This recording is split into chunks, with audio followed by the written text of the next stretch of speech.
is like 40, 50 years of binge eating, or, living in such a restrictive diet, that I've had women who've come to me recovering from anorexia, and unfortunately sometimes, because they letting go of those rules, they start leaning into binge eating, which goes into the other side of the spectrum, so there's working holistically with getting all those things right.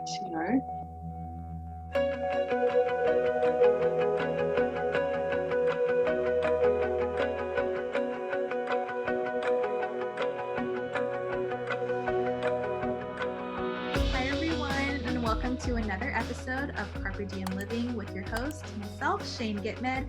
And today we have an amazing holistic coach who is, she woke up at the crack of dawn today for this. So please, this is something you want to hear. She goes by Estelle, correct? Estelle? That's it, yes. Yeah, and she's here to tell us a lot about her holistic coaching business and her journey. So yeah, take it away and let us know, and how you got started. Well, thank you so much for having me. So my holistic coaching journey actually started with my own personal health journey. 13 years ago, I was actually like a mess. So I was working 15 hours a day for like a really, it had a lot to do with my self-worth, where I didn't think I deserved a better job. So like for very little money. But because of the stress from that demand from that job, I wasn't eating during the day. I was living off coffee and cigarettes to just keep me going. And in the evenings, I would actually, I started ending up binge eating. So my life actually started with just being in that space of, work stress, and just not being able to, health was just not a priority for me at all. And in 2007, I got engaged, and I didn't want to, I was quite a bit overweight from all the stress and, binge eating. So I wanted to start, just get myself back healthy. I didn't want to go into a marriage the way I was, like, it was just not my dream to be unhealthy and starting this new chapter of my life. So I started running, I ate healthy, and I just started seeing some results, and it was a really, really great path. I actually ended up losing some weight, fit into that beautiful wedding dress that I always wanted to. And it's, in the beginning, because I saw the results of my healthy journey, I started obsessing over it. So I kind of went from the space of being not caring at all about my health to obsessing over exercising over, and mostly because I wanted to be skinny, and I started obsessing about losing weight. So the next couple of years, I started being in a cycle of overrunning, over exercising, and really restricting food that I ate. I'd hop from diet to diet, and it was crazy. So basically, that's where my journey started. And in 2016, I attended a Mind Power course in the self-development with a man called Robin Banks. He's like such an amazing guy. And in that journey, we were asked to create our perfect career. He always said, if you're not passionate about what you're doing, you will always find yourself, not wanting to really get up in the morning and go. And I wanted to help women not struggle, because even though I was leading this really restrictive, overrunning, exercising life, I was still binge eating and struggling with emotional eating.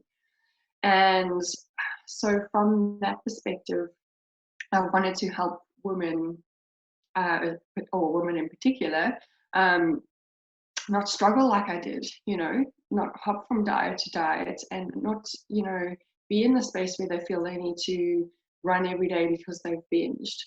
And, my ideal back then was I needed to help them lose weight. My ideal was that they needed to be skinny, in order to be healthy. So that was my mindset from that perspective. And it was only in 2018 when I went on my yoga teacher training, um, and I became a health coach. Through that journey, I actually realized that it's not about like being skinny, like it's about the health and the optimal vitality.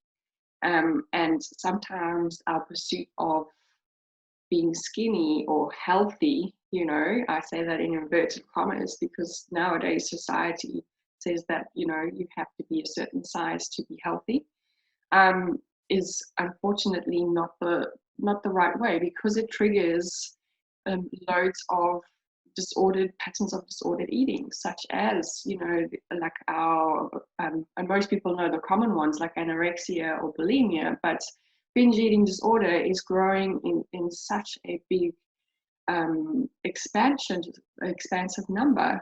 And that's where I found myself, and that's kind of through my recovery I decided, well, this is actually where I need to help people because I didn't have anyone to support me. The people who wanted to sell me solutions wanted to sell me weight loss, and that just made my symptoms worse.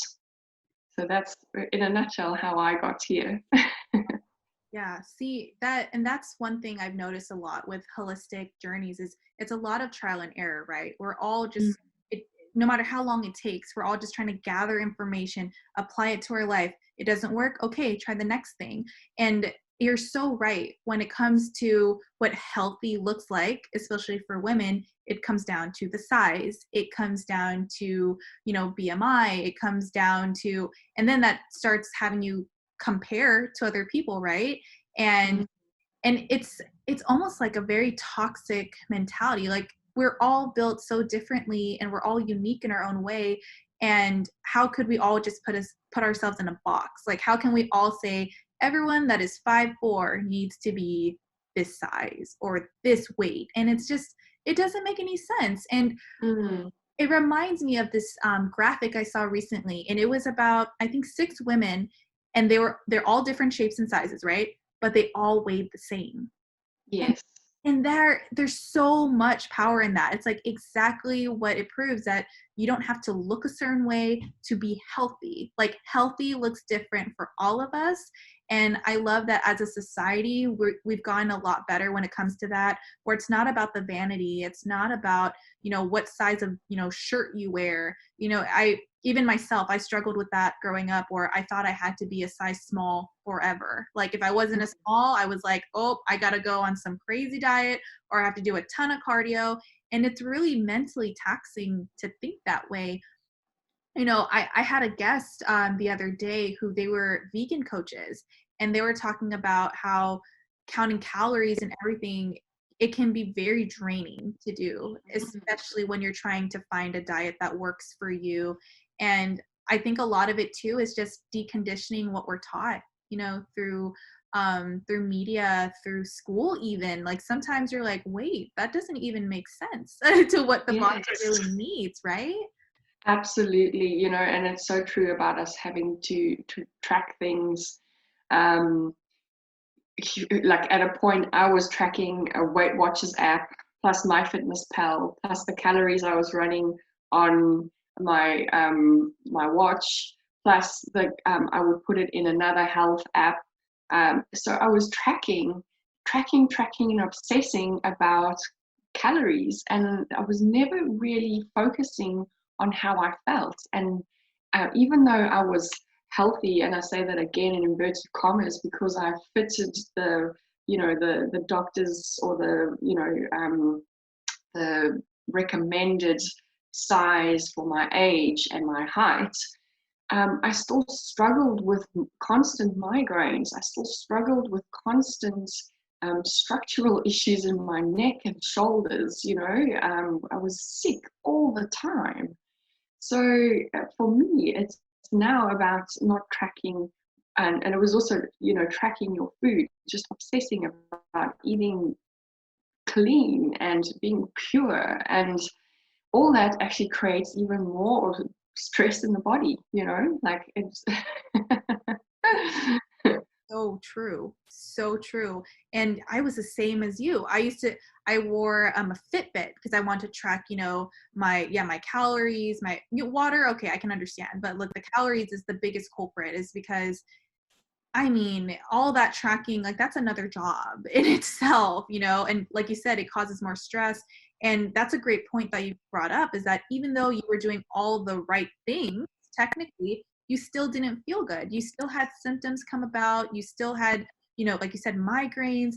And we know this in holistic, lifestyles, is that if you're feeling any symptom, that's your body letting you know that something's wrong.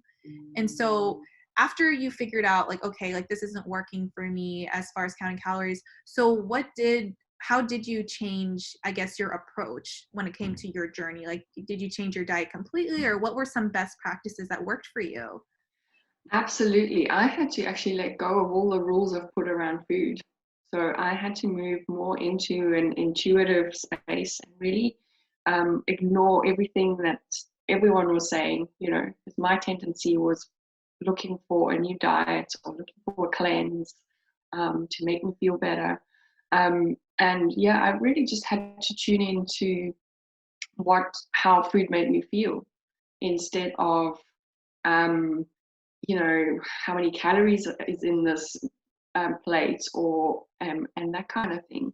And since I've done that, it's really relaxed my way of thinking. Obviously, my symptom was binge eating, so most of the time. So that really relaxed my binge eating to the point where I've been binge free for 2 years now. Um, but also, yeah, just really tuning into how food makes me feel. But also, I had to really start leaning onto my yoga practices, my relaxation tools, to start healing from the inside. And funny enough, like I actually moved more into more restorative types of yoga to bring my body back into a space of calm, because I was pushing it so hard for so many years, because I was just in such a stressed state for so many years. It's actually, we think that exercise makes us feel great, but sometimes too much exercise, or a stressful form of exercise, can actually add extra tension on the body and our nervous system. Right.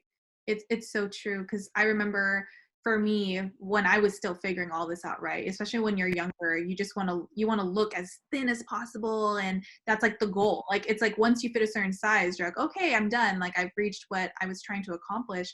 But for me, what I used to do is I used to work out like 3 hours a day, and it was mainly cardio. And yes, I was smaller. I was, in my ideal body type, but like overall, I know that if I would have gone like a blood test, you would have found vitamin deficiencies. You would have found, like, it's so much more than just your, skin deep. And that's where I had to learn. There's even one, I guess, diet that I did back then. Have you tried the low carb diet before? Yes. Yeah. See? Yeah. Yeah. And I did that. And yes, I lost significant amount of weight, but I was always tired. I was always like, it was not, I know for sure I was not eating the way I was supposed to, as far as like, the proper nutrition and calories. And that's why people like you come in, where you can tell us like what are the proper ways to go about, changing your diet, but in a healthy way where you're not actually adding more stress.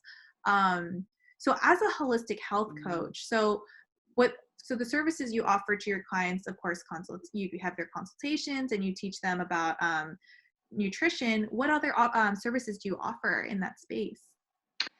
Yeah, so basically, I work on, focusing on nutrition, but nutrition for your specific body type. We all individual, so it's figuring out what that is for you. And then obviously, because I am a binge eating recovery coach, I actually start helping you understand your triggers, where we mostly get triggered, and move forward from that. So there's a lot of emotional wound healing that happens. There's a lot of habits that we break through. There's also quite a couple of beliefs that we need to, unlearn to basically start healing this journey. This is not a quick fix. It's not like you start this journey and 1 week later you stop binge eating. This is, some women I work with, this is like 40, 50 years of binge eating, or living in such a restrictive diet, that I've had women who've come to me recovering from anorexia, and unfortunately sometimes because they letting go of those rules, they start leaning into binge eating, which goes into the other side of the spectrum. So there's really just like working holistically with getting all those things right. Then so that's one part of that's a program that I run. The other parts that I do is obviously I offer yoga. So like just depending on what you need, there's like just bringing in some movement, but with body awareness as well. And the third thing that I'm super excited about that I've just recently started is my emotional eating energy healing protocol. So this is basically where we actually start opening up and energetically heal some of the energy centers that actually are associated with overeating and those deep-seated emotions, which is super exciting. Wow. And it's funny, I feel like you're so intuitive because I was thinking about that. I was going to talk about emotional eating. So one thought that came to my mind was, how in movies when like a woman's upset and she's going through a breakup or she's going through something in her life, and typically it's like someone eating a bunch of ice cream or a bunch of sweets. Do you think that has something to do with why, in a way, we grew up thinking emotional eating was okay? To be honest, it might be to a small degree, but like I watched those movies where the girl's putting herself into a food coma, and to be honest with you, that's not how I like I never really acted that way in one sitting, so but if I come to think about it, like if you had to take over a breakup period, so like the couple of months during just after the relationship has ended, or whatever comes up, there was that period of eating more, indulging more in wine, that kind of thing. So it could be social conditioning. However, emotional eating very much comes from when we are babies. Oh. We are small little babies. We cry. Our parents don't know what's happening for us. We can't tell them. So we're feeling this emotion, but we don't know what it is. Mm-hmm. And so we cry. And our parents go, like they try all the things. And usually their trial and error would start with, is she hungry? They'll check the bottom, maybe it's wind, but it's normally in that order. So we get offered food first. Yeah. And when we get that milk, it's sweet, it's creamy, it's delicious, it's calming. Yeah. So all of a sudden, we have this beautiful calming effect after feeling this emotion. So we learn almost from being that small, that food is something that comforts us. And that is something that's even throughout the years, kids, we go for injections, we get a lolly afterwards, or you do well at school and you might get treated for dinner or a milkshake or those kind of things. So, and those are obviously the great emotions for celebrating, and we all use food to celebrate most things, we if you think about it, that is the healthy part. It's just sometimes when we become so overwhelmed with emotion, it becomes so uncomfortable that we recall the things that actually made us feel good, and that is the food that's kind of and it is because when we eat food, especially the foods that we normally don't allow ourselves to have. We have the rebellious issue coming up, so we feel rebellious. But we also have chemical reactions happening in the body. We get endorphins and dopamine through eating those extra sugar and carbohydrates. So immediately we're distracted from what's actually going on. Right. Right. Yeah. Yeah, that's so, yeah. Oh my gosh, that's so great that you made that connection from when we're babies. Because, yeah, I mean, when I was raising, as I'm raising my son, he's 3 now. But yeah, the first thing you do is like hungry, bottle. And sometimes when they don't want that, you're kind of like, really? That didn't solve the problem, right? And you're just like, well, what's next?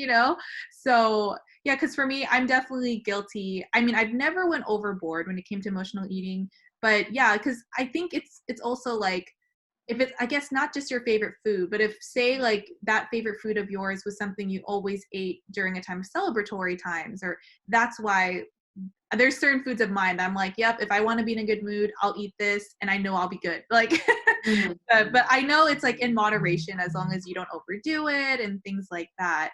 And that's wonderful. Yeah, that you've infused all of that. And, so other than, okay, so I'm curious, are you going to write a book soon or a course? Because I feel like you have so much experience from just like your personal journey and what you know now and what works. I feel like that would be awesome if you did that. Oh my gosh, you know what? I was thinking about that the other day. I should write a memoir. So many people would be inspired by your story, because especially after, yo-yoing with diets and, trying to meet like your own personal goals and finally finding something that works and is healthy for you. I know a lot of people would be inspired by that. Absolutely. One thing I like to ask my guests is, so when it comes to self-care, what are some of your favorite like self-care routines that really helps you stay in a good, mindset, what helps you stay healthy? Absolutely. So for me, it's definitely my power down hour in the evenings. So you're going to laugh at me, but I actually have an alarm that goes off at 9 p.m. in the evenings. And that's my cue to go and power down. And that's where I switch off all devices. I get ready for bed. And here's where I usually journal. I do some EFT tapping or just find a beautiful meditation. I switch on my salt lamp with my essential oils. I kind of make it a nice little ritual to really just get myself back, to regroup, and just reconnect with myself. Love doing breath work during this time as well. And sometimes I'll add some restorative yoga poses as well. So it just depends on the night and what my body actually needs. That's so cool that you have an alarm to basically tell yourself like, okay, all operations end.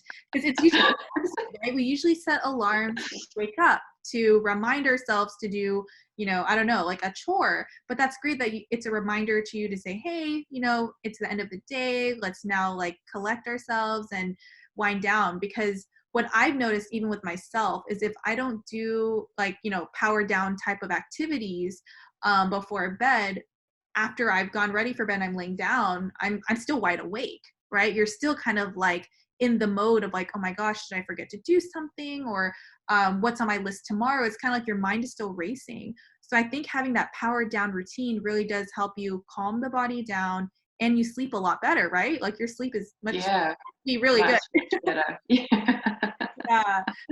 So great having that type of routine that just helps you. Great. And then so you mentioned your other products and your 3-step method that's proven to quit binge eating, which is awesome. Let's see, so do you have any other like projects coming up that you want to tell us about? Yeah, so I'm actually starting a group program. I haven't announced dates yet, so this is something exciting for me, like because I've been helping women mostly one-on-one through the process of healing their binge eating or emotional eating. And this is going to be just such a great space for women to come together, share their experiences, as well as heal together. So I'm pretty excited about that. It's something new for me. I'm a bit nervous about it, but I'm also excited to take this on. Yes. Oh my gosh.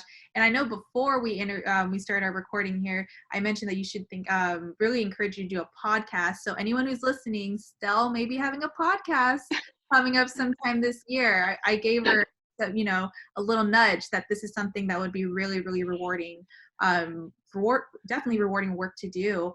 So before COVID, were you taking clients in person in Australia? No, all my clients have always been online. My yoga students, obviously, I saw them in person, so has been a great adjustment. But yeah, all my clients have been online because of their location. So I see women from the States, South Africa, um, Australia, New Zealand, UK. So they just come from wherever. Yeah. Yeah. See, and that's the beauty of social media. I always say this and in my interviews, I just love how we're easy to connect with people from all over. And it's so wonderful. And then, so I have one more question for your yoga classes. Are you doing those online at the moment?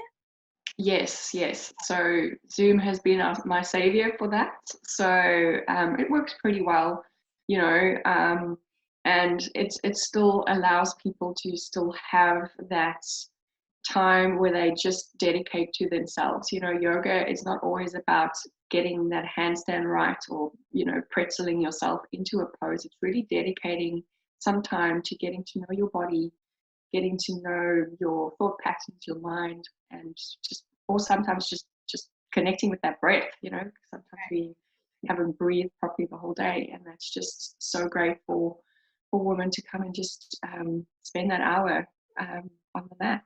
Yeah. Oh my gosh. I'm definitely interested in taking one of your yoga classes because Oh, that'd be amazing. yeah, because for me, like, I definitely need to like remind myself to take the time to check in, to connect, and not just go, go, go. And it's so hard, especially since we're all having to stay at home. I have my toddler at home, my dogs.